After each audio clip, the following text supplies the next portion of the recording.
Welcome to a Fresh Perspective podcast, catering to the latest in ingredient trends, consumer insights, and food news. Brought to you by Corbion.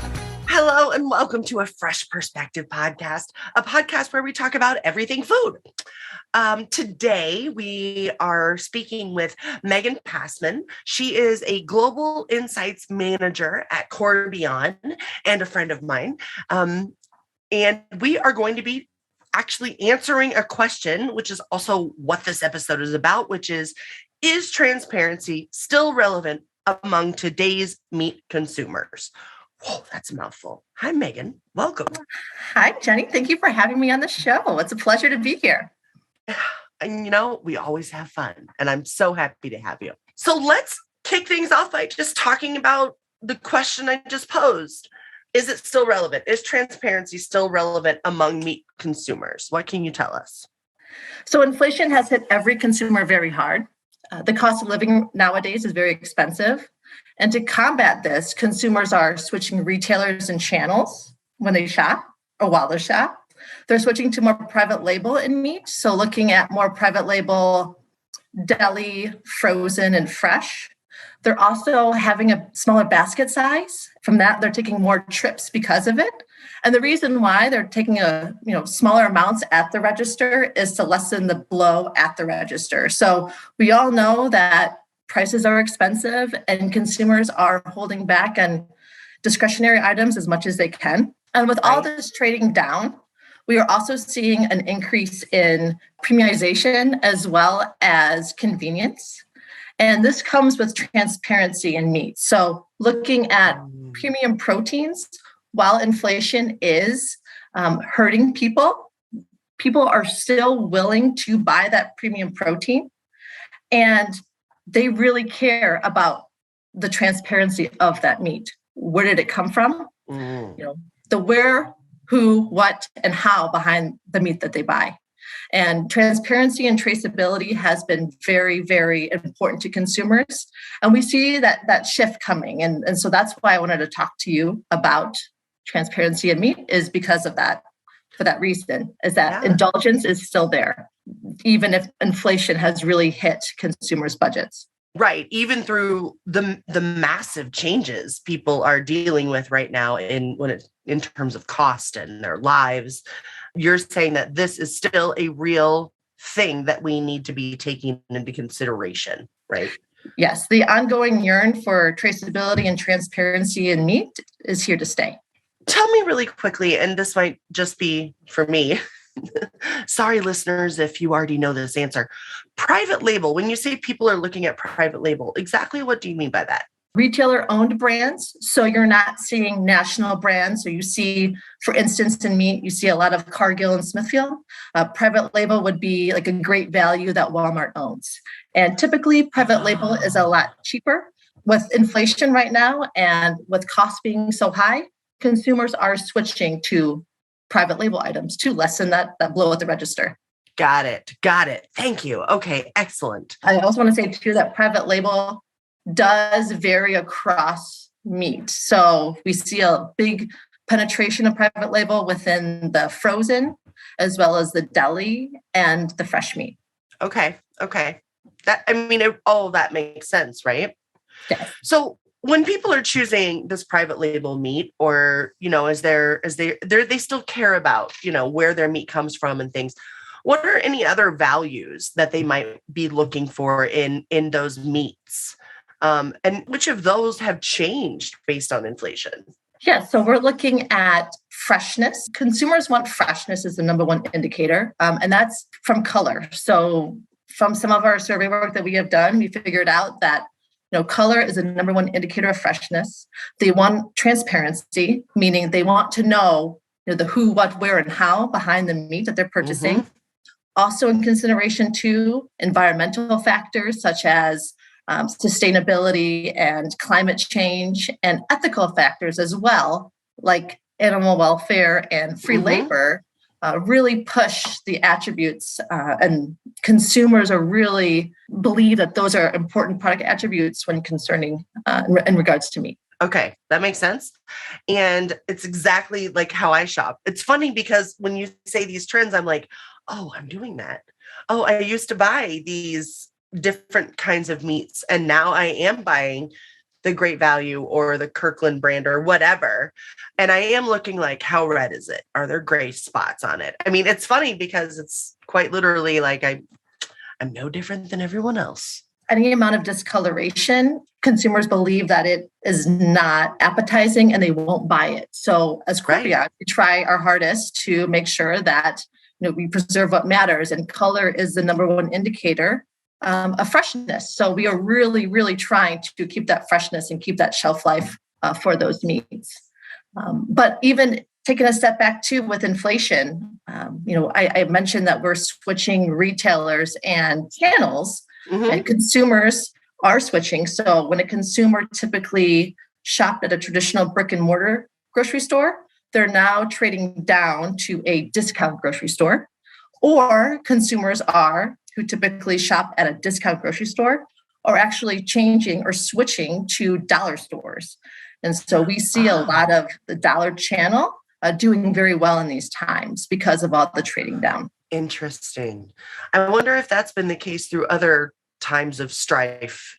I mean, now I'm asking you a question that we did not prepare, so I have no idea if you know, but it does make me wonder, like, do dollar stores always do far better when there's an economic crisis, especially when it comes to food?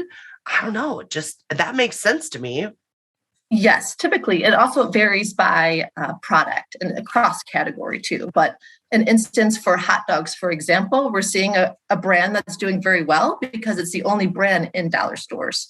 So with everyone trading down, we see that. But then we also see, with everyone trading down, we also see this ongoing yearn for premium products. So consumers who define premium differ, right? So we think of premium proteins as case ready or a value add such as like a marinade or a rub. Yeah. And we still see that craving for indulgence, even if it's a smaller amount, we do see consumers still buying those premium proteins. Nice. That's excellent. Okay. So now let's talk about what this means. I tend to hit things directly on the head.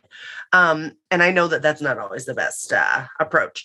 But when I think about, transparency in meat, I'm like, what could be more transparent than like a slaughtered on date? And that wouldn't bother me as a formal kind of country girl. But I wonder if maybe that we don't have slaughtered on dates on things because people don't like to even think about something having been slaughtered. But then I think about like the born on dates on beer. Yes, I drink beer. But it tells you what day that beer was created, right? So that gives you transparency to how old that can of beer is. So how does this really translate in meat, not in my imagination? Yes, so there's a lot of dates you can go by. There's a best by date, there's a sell by date in meat. And what we're trying to push manufacturers, if they have not done already, is to get QR codes for their packaging so consumers can scan that QR code and really see, from farm to now in the grocery store, how that meat was processed, where it was. And so we're trying to push that because we know that consumers, and quite recently, pre and post pandemic, you can say a lot, but the yearn for traceability of where that meat came from, how it was made, if there was any animal issues or animal welfare is a big problem and an issue amongst consumers that we see. But it's really that ongoing yearn for traceability and transparency in meat is here to stay. So we encourage manufacturers to use that QR code. That could capture best by, sell by, when the actual meat was butchered, that duration between. Butchered, that's a better word than slaughtered. No, it means the same thing, but it is that push. And it really kind of puts the manufacturers at a spot of saying, okay, this is a real issue and consumers are, it really means a lot to them. So let's do something about it. Yes. So many things go through my head when you mentioned that, because like, I would love to know where my cow is from. Like, I'm a person that buys a cow and has it slaughtered and put in my fridge, because I know exactly where it came from. I know exactly what it ate, but that is a very expensive way to do meat. A lot of people will say, oh, you're saving money, but in a big chunk at the time that you buy your cow, it's a very expensive moment, right? It's expensive, doesn't fit into your monthly budget kind of thing. So the idea that I could go to the grocery store and get the same amount of information from a QR code without having to buy an entire cow in order to know, like, that could be almost disruptive, if our customers are using that. Yeah, and ingredients, the packaging labels, consumers read the packaging labels on products, and especially in meat. We did a recent survey that said about 91% of consumers said they're very interested and they will buy meat with recognizable ingredients. So we're talking no chemical sounding ingredients, right? Ingredients that you can easily digest and understand. And 64% of consumers are willing to pay a premium for that. So that's huge. They want to know, and they are willing to put their dollar on the table for that meat, right. Which was really interesting from a Corbion perspective, because that's what we're trying to push too. Right, exactly. And it's exactly the reason why I buy a whole cow. I know exactly what's in it, right? So it's truly no different, like, as a consumer and as a mother and, someone who cares about what I eat and all the people that are around me. I mean, I can't even imagine how great that would be, rather than like, oh, there's a sell-by date on this guy, and that's the only information I get, right? Yeah. Or there's a giant ingredients list and there's one steak in a package. Like, well, it's one steak. So, I mean, all of this, it really hits home with me, and I think it'll hit home with a lot of our listeners, because both personally and commercially and on this professional level that we live in at Corbion, this matters to people. And as my boss always says, what's more emotional than food? So, that making that connection and making people feel so good about what it is that they're buying and consuming, I mean, that's the name of the game, right? Absolutely.